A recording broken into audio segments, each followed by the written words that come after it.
Political Roundup: the new government may not be so radical after all. Political Roundup: the new government may not be so radical after all. For a week now, the political left has been celebrating, and the political right has mostly been catastrophizing. The dominant theme has been that this is a government of change, indeed, a government of radical left-wing change. But there are some signs and more sober readings of events that suggest the new administration might not be as radical as it first appeared. The political right is becoming relaxed. Right-wing commentator Matthew Hooton has the most interesting and sober reading of the new government as relatively moderate. His NBR column today in print is titled "Why Ardern Needs to Manage Expectations." In this, Hooton responds to fears, or hopes, that the new government is anti-capitalist or even boldly radical. He opens the column like this: "If this is what the end of capitalism as we know it looks like, everyone can relax." The 7-page Labour-NZ First Coalition Agreement and the equally brief Labour-Green Confidence and Supply Agreement are surprisingly benign. There is hardly anything in either that Sir John Key or even Bill English wouldn't have signed up to in a flash had they thought it was the difference between government and opposition. Hooton then goes through key elements of the new government's program of reform and sees parallels with initiatives under the former national administration, including the Regional Development Fund, tree planting, the new Forestry Service, and the leap in the minimum wage. But his thoughts on the new cabinet personnel are most interesting.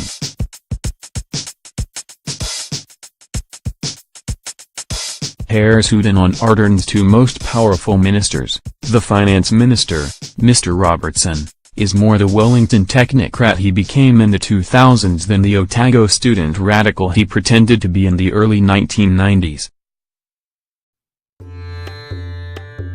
Economic Development Minister David Parker is a political Puritan and can be expected to fix the worst of National's corporate welfare excesses and government procurement mess.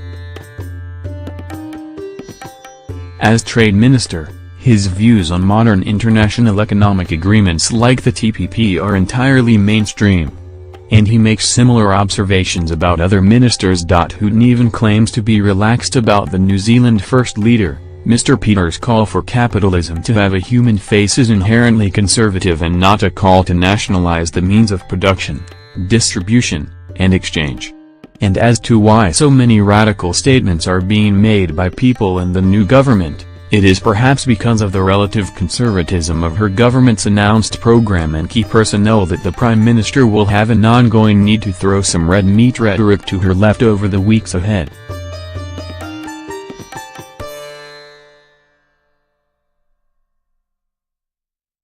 The business community should set this aside. Even Mike Hosking is starting to relax about the new government.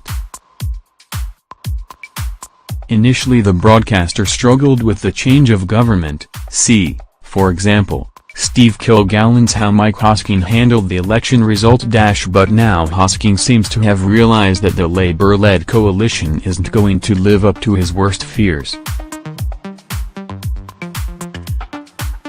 He wrote on Wednesday that maybe the new government's not the end of the world after all. In this he argues that if you look with an open mind, there is always a decent amount there to, at the very least, not be overly bothered or freaked about. Hosking goes through a number of key policies of the new administration, and challenges the reader as to what there is to disagree with. Even on the minimum wage boost, Hosking sees common sense. A lot of people will argue the minimum wage needs to be higher than it is, and here's a good example of why this government isn't as radical as its opponents might want to make it out to be. They want the minimum wage to be $20 by 2020, that's 3 years away, and it's already over 16. So we are hardly talking radical change here. And business leaders themselves are ready to accept that the new administration isn't all bad. For example, Wellington Chamber of Commerce Chief Executive John Milford writes today welcoming the Prime Minister absolutely ruling out allowing workers to negotiate their employment conditions by striking. Signals are encouraging, but some of the policies could be a problem. He also notes how keen Jacinda Ardern is to work with business. The media on how moderate the government is. Newspaper editorials have been relatively positive about the new government, and are downplaying the notion there is anything to worry about. When the coalition agreements were announced this week, the New Zealand Herald seemed pleasantly surprised. Much of what has been said in the past few weeks and days have raised fears the fundamentals of a modern, market-led economy might be at risk. The package of policies announced yesterday do not appear to go that far. Peters agrees to a cautious, tentative deal. On some of the major interventions in the economy, the editorial expresses relief that they will likely not fundamentally undermine the economy. Similarly, it regards Winston Peters as having made little ground in terms of his desire to reform monetary policy, and most of the coalition agreements are token concessions to Peters. The editorial concludes, the language of both agreements is more cautious and tentative than a prescription for change. If this is as daring as the coalition gets, the economy should not suffer too much harm. The Dominion Post newspaper also seems to be giving the new government coalition agreements a stamp of approval, noting in its editorial that some of the more radical or alternative policy agendas of the three parties have been watered down or left aside. Fudging the coalition.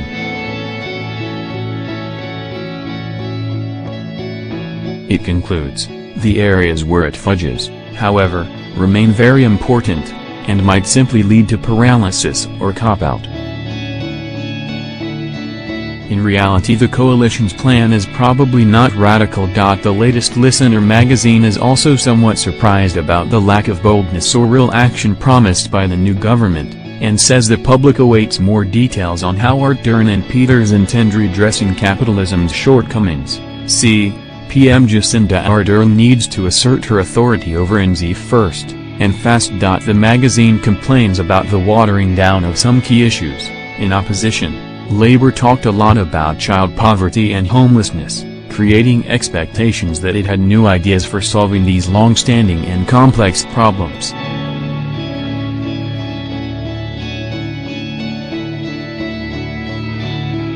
However, the only reference to housing in the coalition agreement is the words "establish a housing commission."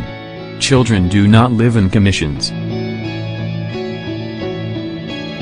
Similarly, environmental causes that had a high profile in the election campaign have not translated into significant policy wins. And it lampoons the inclination of the new government to kick for touch on so many vital issues.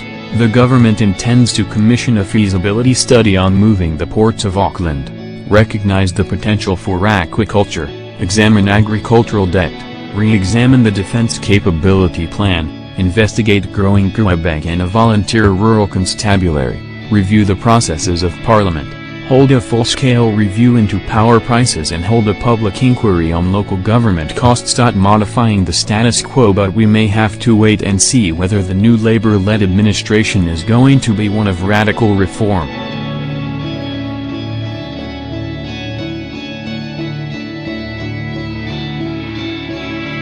Audrey Young argues this week that on the basis of the agreement released, it is not yet possible to tell whether it will a government of radical change, as New Zealand first wanted, or whether it is one that modifies the status quo.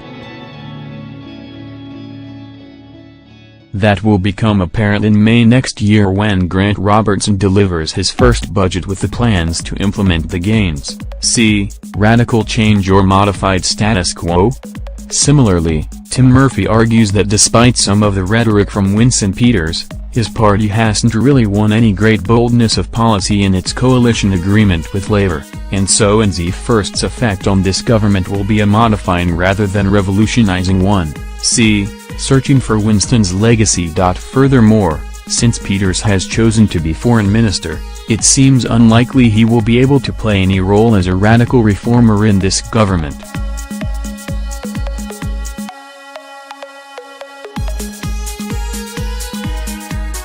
John Armstrong notes that the appointment seems to be more about status and seniority than Peters being serious about mounting a reform-heavy offensive on irresponsible capitalism. If he was serious about tackling the latter, he would have ensured he was allocated such portfolios which offer the means to make a difference on that front. See, Winston Peters starting to look like he's ready to hand over to Shane Jones. Nonetheless, if you're after some counter-arguments to show that the incoming administration really is going to shake up the economy and society, see Martin Bradbury's Why the New Government is Far More Revolutionary Than Many Suspect, and David Slack's Back to the Future. Finally, for the ultimate counterview, you can read an article published in the Australian, Kiwis now led by a commie as Ardern attacks capitalism and embraces socialist truths.